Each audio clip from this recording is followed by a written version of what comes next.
교수님께서 직접 한국의 구약학자이시며 그 최유연 박사님 에스겔 9장 4절 해서 또 독일에서 유학하시면서 연구하셨던 신학을 기반으로 이러한 성경 해석을 해주시니까 이 십자가가 구약에도 있었구나를 또 쉽게 이해를 할 수 있습니다.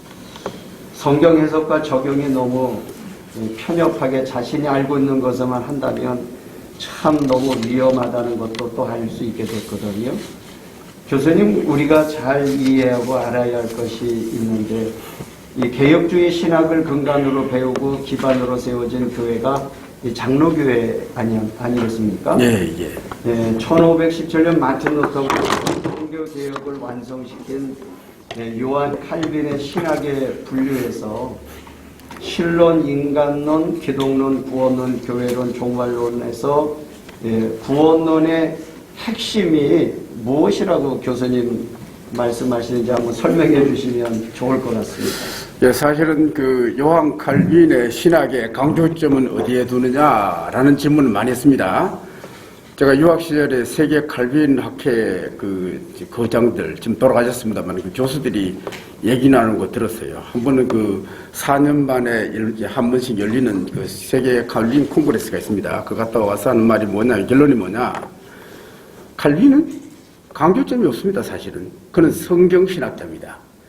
성경 자체가 그가 가장 관심을 두었던 바다. 이렇게 이야기를 들었습니다. 여러분 잘 아시는 기독교 강요도 성경 입문서입니다. 말하자면 칼빈의 기독 강요를 바로 잘 이해해야 성경을 바로 읽을 수 있다는 것입니다. 그리고 동시에 이제 칼빈은 성령 신학자입니다. 여러분 구약을 주석해내는 보면요, 구약에 나타난 여호와가 드러는 성부로, 드러는 성자로, 드러는 성령으로 사용됩니다. 그게 그 중에 성령이 가장 많이 나오는 것을 볼 수가 있습니다. 이걸 칼빈은 그런 식으로 잘 주석했습니다. 그래서 칼빈의 강조점 한마디로 말해서 삼위일체 하나님이 성경의 모든 관심사를 다 주관하고 계신다. 이렇게 보는 게 칼빈을 바로 이해했다. 이렇게 볼 수 있겠습니다. 그런데 여기 이제 방금 우리 사회자님께서 이제 칼빈의 이제 구원의 중심부에 대해서 얘기하라고 하셨는데,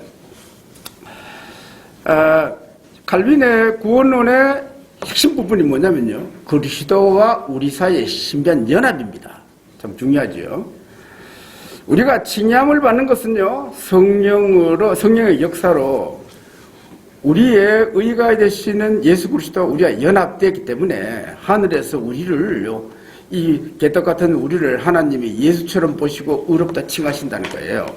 그것이 이제 칭의론의 핵심입니다.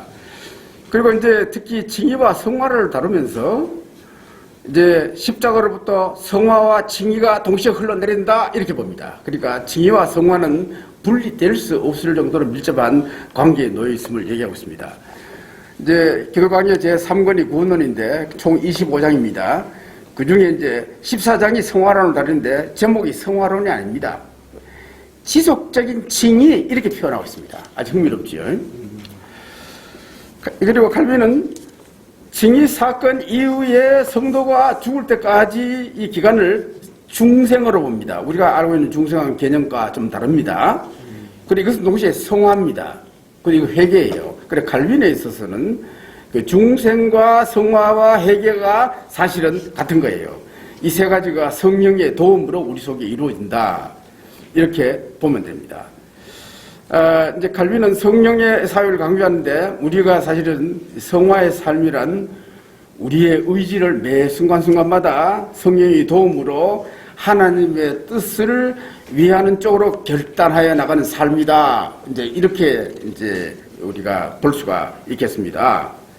또 그리스도인이 칭의함을 받고 중생을 통해 성령의 도움으로 노예 의지를 벗어나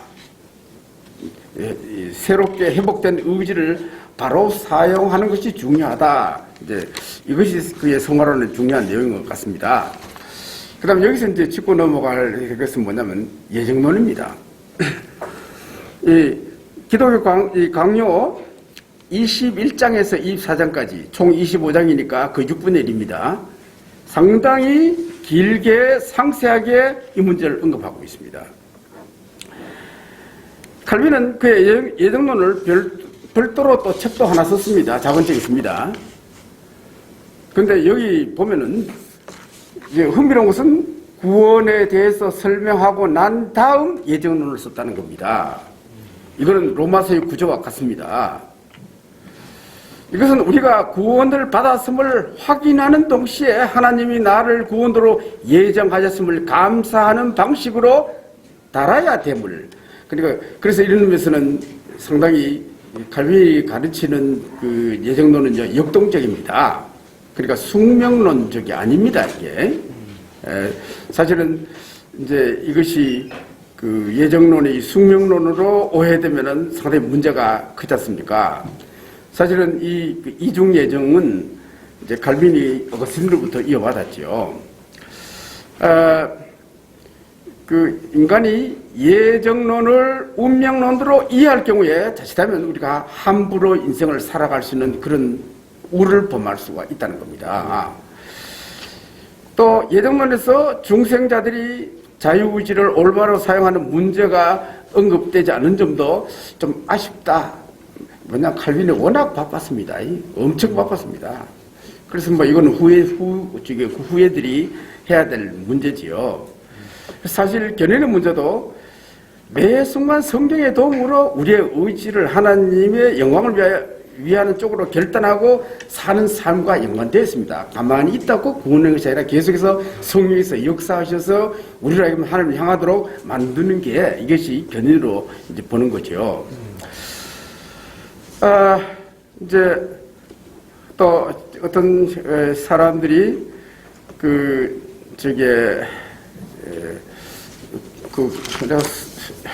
물론 뭐 선목사, 설사람 목사가 지금 제기한 여러 가지 문제는요, 물론 신학적으로 논의가 되어야 될 길이 많습니다. 내가 보기에는 그것을 통해서 신학이 더 발전될 수가 있다고 이제 보는데, 그래서 사실은 교수들이 이 문제에 좀 관심을 가졌으면 좋겠다 하는 그런 생각이 듭니다.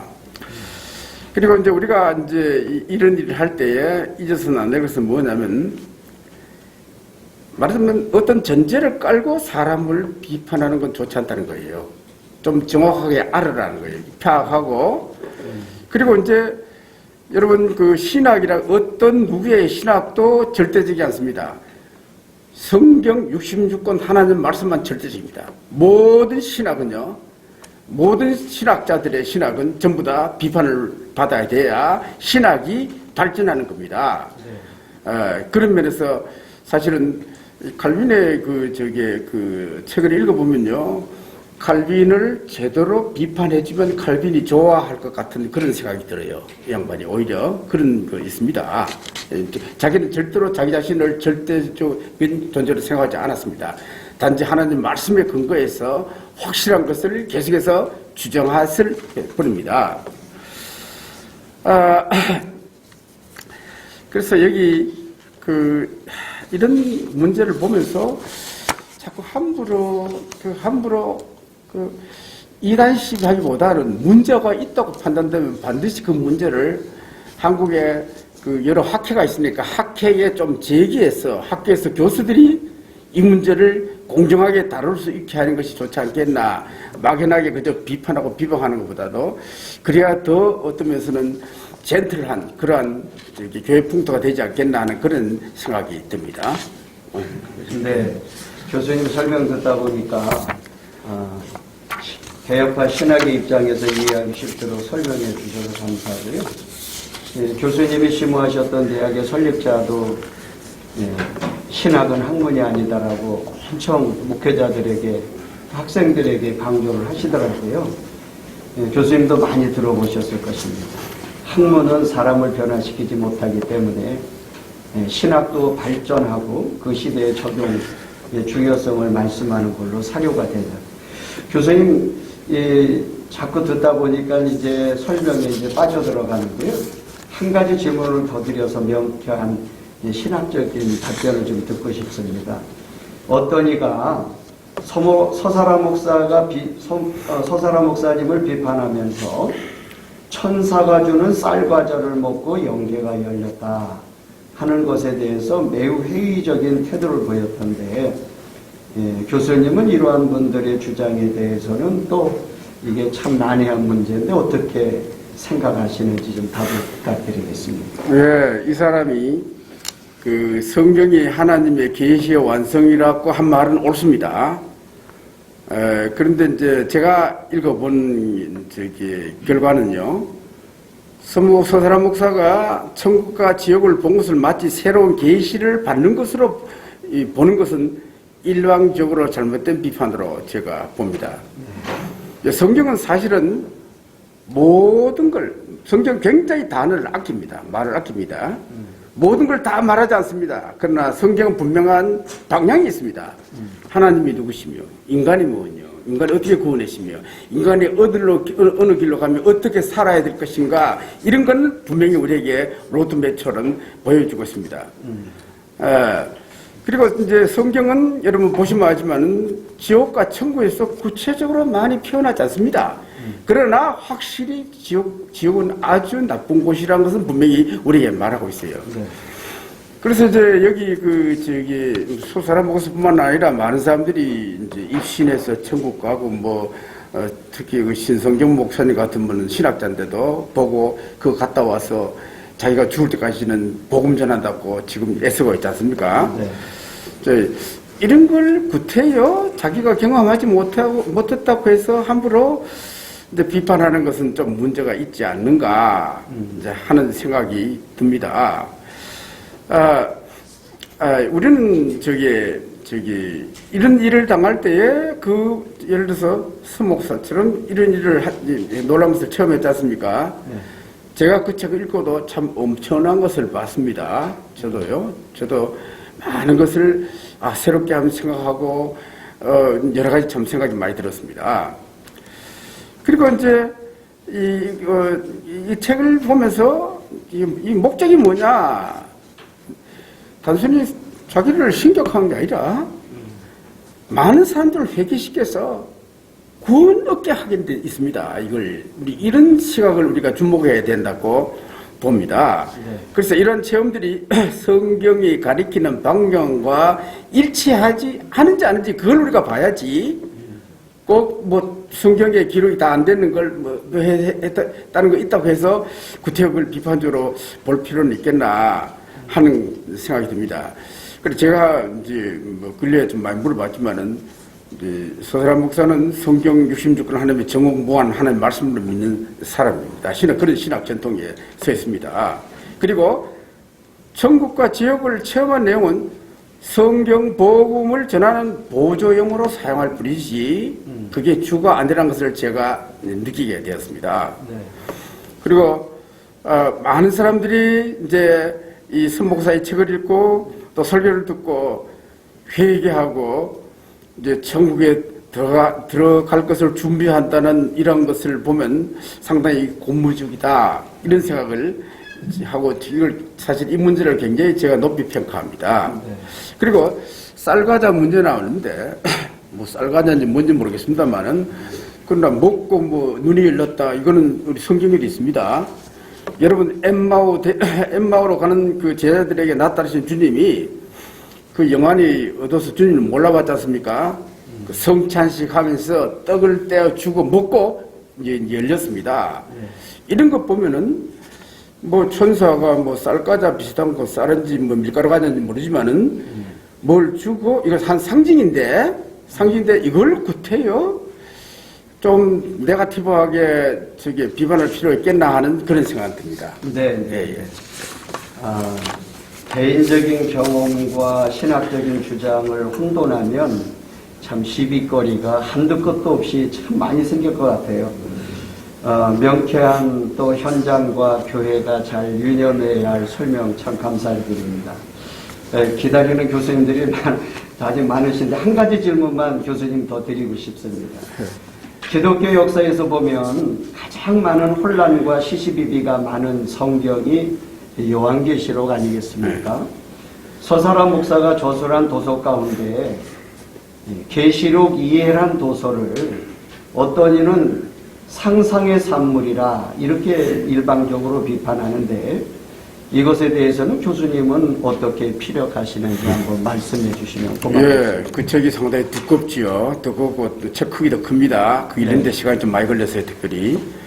이제 읽으면서 느낀 점은 뭐냐면은 여기 보세요. 책 중에 제일 두꺼운 게 요한계시록 해석입니다. 제가 이래 보면서 느낀 건 뭐냐면 1차적으로 서사라 목사는 상당히 문법적으로 정확하게 해석하려고 애를 썼다라는 그런 인상을 받았습니다. 사실 성경을 해석할 때 이것이 가장 중요합니다. 네. 그 다음에 역사적 배경 같은 거 우리가 고려해야 되지만은, 그래서 이제 이 해석이, 그러니까 이제 이 특별한 해석인데 이 해석이 성경 전체를 꿰뚫어 거기에 일치하는가 하는 그런 문제입니다. 네. 내가 내가 보기에는 이제 서사라 목사 해석은 전천정기 설적, 그리고 문자적 7년 환란에 근거해 해석합니다. 그래서 제가 그 해석한 거 이래 보고, 이 면이 그동안 놓친 부분이구나, 이런 것들은 제가 느낀 점이 또 있습니다. 네. 그러면은 이제 정확하게 봤다고 봐요. 근데 형식적으로는 상당히 세대주의적인 걸 구조를 갖고 있는데 세대주의는 아닙니다. 왜냐, 세대주의는 7세대 전체가 구원의 원리가 다 다르다는 거예요. 그걸 전혀 고려하지 않습니다. 그건 관계없고 단지 내용은 그와 좀 다르다, 독특하다라는 것을 제가 느껴봤습니다. 근데 앞으로 이 문제는 이 천년왕국술도 지금 4가지 천년왕국술 그 중에 2가지는 이미 벌써 문제가 많아서 폐기 처분했습니다. 지금 역사적 전천전설이냐 무천년설이냐 2가지인데 그 둘 다 사실은 전부 다 약점을 다 갖고 있습니다. 그래서 사실은 이것으로 만족해서는 안 되고 우리가 성경을 다시 요한계시록 특히 에스겔서와 연결해서 스가랴서 연결해서 이제 구약의 연서와 연결해서 다시 이제 해석해서 새로운 무언가를 내야 되지 않겠나. 그래서 전문가들의 논의가 앞으로 필요하다 이렇게 생각됩니다. 네. 그리고 이제 서 목사의 책을 읽는 사람들은 그가 성경 본문에 충실하면서 영적인 체험을 통해 책을 저술하는 것이지 그 읽어보면 분명히 이거는 서 목사 자신의 이성으로 고안해서 만들어내는 조작품이 아닙니다. 보고 증언하는 겁니다. 이 말이 참 중요합니다. 본 것을 증언한다. 이런 인상이 아주 짙습니다. 그리고 이제 내가 봐도 그동안 내가 서 목사님하고 지금 교제 나누면서 느낀 건 뭐냐면은 목사님 굉장히 참 하나님 중심적이세요. 네. 그리고 이게 경건합니다. 내가 봐도 아주 경건해요. 이런 가치관을 가진 분이 이런 조작을 한다? 이거는 별로 이해가 되지 않는다고 그렇게 이제 생각되는 겁니다. 네. 그래서 이런 걸 가지고 하면 낙인 찍으려 하는 건 좋은데 하려면 정식으로 학회에다가 한번 이걸 제시하라는 거예요. 네. 그래서 다루자는 거예요. 네. 네. 네. 하여튼 우리 신학학회도 참 많이 있고 검증하고 또 신학이 발전하고 하는 것들은 참 교수님 말씀대로 정식 학회에서 논의를 해서 아주 깊은 토론과 논의를 통해서 한국교회가 재정립을 하고 또 발전적으로 갈 수 있으면 좋겠다라고 그래서 앞으로 신학을 배우는 사람들도 바른 신학을 또 배워서 적용하고 교회에서 혼란이 없게 하는 것이 중요하다고 생각을 했습니다. 우리 교수님 아주 5가지 질문을 이 개혁파 신학의 그 기반을 두고 설명해 주시고 또 조직신학 교수님으로서 오랫동안 경륜과 또 학생들을 가르쳤던 아주 박식한 이러한 주제를 가지고 설명해 주셔서 대단히 감사합니다.